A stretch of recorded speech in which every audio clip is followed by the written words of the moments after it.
kita tahu sebagai nasabah kita menempatkan dana, ya kan, tolong dikembalikan dana kita kembali, ya kan, pastinya kapan.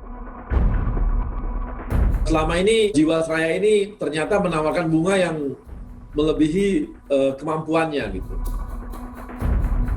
PMN itu sangat mencederai kepercayaan masyarakat terhadap asuransi, mencederai bahwa negara mengganti kerugian perusahaan yang mengalami salah urus. Itu kesalahan besar.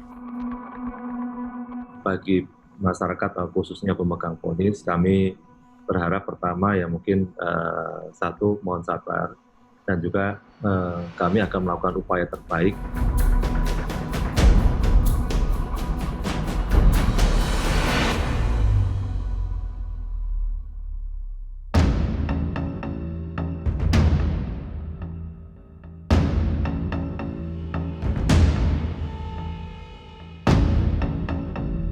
Terus kalau kita hujan tuh kita kebanjiran tuh sampai sini nih Mbak Mas itu. Ada kelihatan kan? Sedih banget rasanya, soal mau mengambil KPR, uang mukanya kan di Jiwasraya, uang saya belum dikembalikan, ya kan?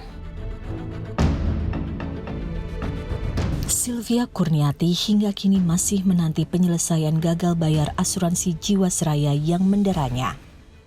Wanita berusia 46 tahun ini adalah salah satu nasabah pemegang polis asuransi Jiwasraya yang masih belum bisa mendapatkan uang simpanannya kembali. 200 juta rupiah hasil peluhnya bekerja sebagai seorang tenaga kerja lepas dan hasil dari warisan keluarga serta almarhum sang suami ia percayakan pada produk asuransi Jiwasraya. Bermula dari tawaran inilah, petaka itu terjadi.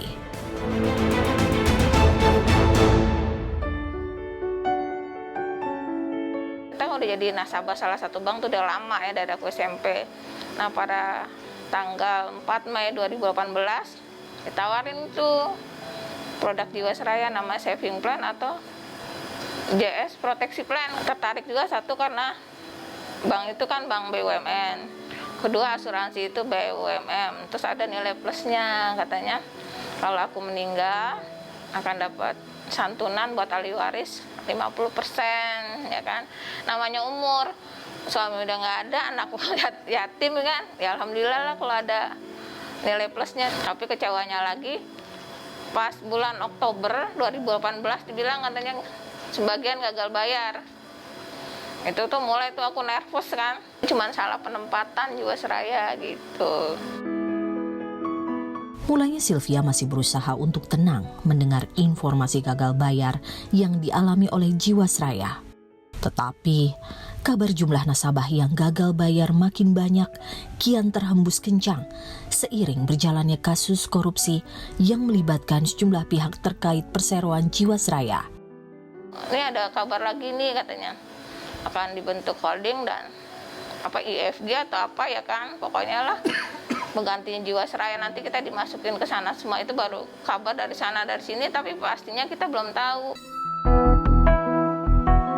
Negara turun tangan menyelesaikan permasalahan yang membelit Jiwasraya. Dalam peraturan pemerintah nomor 20 tahun 2020, negara mempersiapkan skema untuk menyelamatkan perusahaan Jiwasraya dan polis nasabah melalui PT Bahana Pembinaan Usaha Indonesia.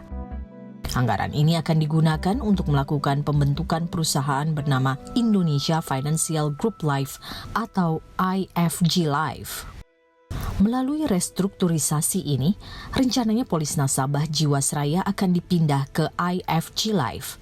Selama ini Jiwasraya ini ternyata menawarkan bunga yang melebihi kemampuannya gitu. Jadi disuntikan ke sana. Dan ini akan diputar juga secara bisnis. Kemudian nanti setelah itu tahap pertama. Kemudian tahap kedua, kita juga akan merestrukturisasi seluruh hutang-hutangnya Jiwasraya.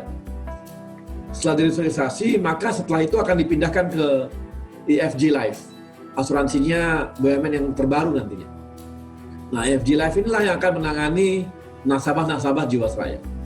Saat ini untuk restrukturisasi nasabah kita yang korporasi itu sudah terjadi. Mereka sudah oke, bunganya juga sudah diturunkan juga. jadi tidak bisa gitu. Nanti nasabah perorangan nanti akan dilakukan juga tahapan-tahapan pendekatan lainnya. Namun, upaya pemerintah dalam penyertaan modal negara dengan nominal besar ini menuai polemik.